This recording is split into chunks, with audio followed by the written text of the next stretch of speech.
Hello friends, আজকে তোমাদের মন ভালো করার জন্য দারুণ একটা মিষ্টি পিঠের রেসিপি নিয়ে চলে এসেছি। আর মিষ্টি পিঠেটা কিভাবে বানাচ্ছি চলো দেখে নেওয়া যাক।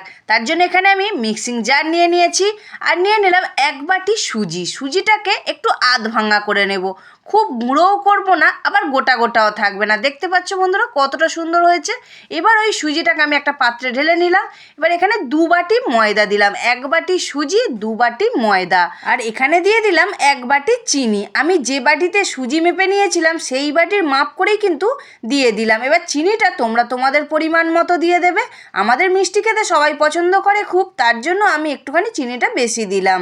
এবার এখানে বেশ কিছুটা মৌরি আর অল্প একটুখানি নুন, যেহেতু মিষ্টি একটু স্বাদটা কন্ট্রোল করার জন্য অল্প একটুখানি নুন দিয়ে দিলাম। দিয়ে শুকনো উপকরণগুলো মিশিয়ে নিলাম, নিয়ে অল্প অল্প করে জল দিয়ে খুব সুন্দর একটা ময়দা দিয়ে সুজির এই ব্যাটারটা তৈরি করে নিলাম। খুব ভালো করে ব্যাটারটাকে ফাটিয়ে নেব। দেখো বন্ধুরা কতটা সুন্দর হয়েছে। ঠিক এইভাবে ব্যাটারটা কিন্তু তৈরি করে নিতে হবে।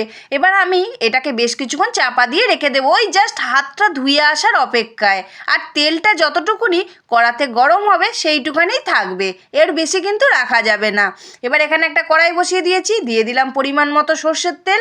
তোমরা মনে করলে সাদা তেলেও করতে পারো, কিন্তু সাদা তেলে করলে অতটা কিন্তু টেস্টফুল হবে না, সর্ষের তেলে করলে দারুণ হবে। আর এইটা কিন্তু আমার দিদিমার রেসিপি।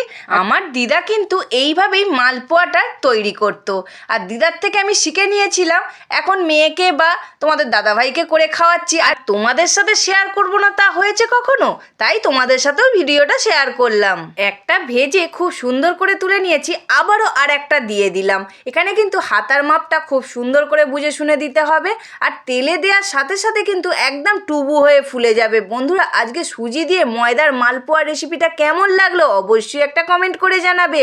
আর কতটা নরম হয়েছে জানো বন্ধুরা, 24 ঘন্টা 48 ঘন্টা যতক্ষণ বাদেই খাও না কেন একদম নরম তুলতুল করবে। দেখো বন্ধুরা আমি ছিঁড়ে দেখাচ্ছি, দেখো একটা কতটা সুন্দর, যেরকম নরম আর ভেতরটাও কতটা সুন্দর ভাজা হয়েছে। আর মৌরিগুলোও যখন গালে একটু একটু করে পড়বে না, কি যে অপূর্ব খেতে লাগে বলে বোঝাতে পারবো না। বন্ধুরা সুজি দিয়ে আর ময়দা দিয়ে এই মালপোয়ার রেসিপিটা কিন্তু দেখলে শুধু চলবে না, চটজলদি বানিয়ে ফেলো। বন্ধুরা আজকে মালপোয়া রেসিপিটা যদি ভালো লেগে থাকে সাবস্ক্রাইব করবে স্বাদের খোঁজে উইথ বান্টির চ্যানেলটিকে।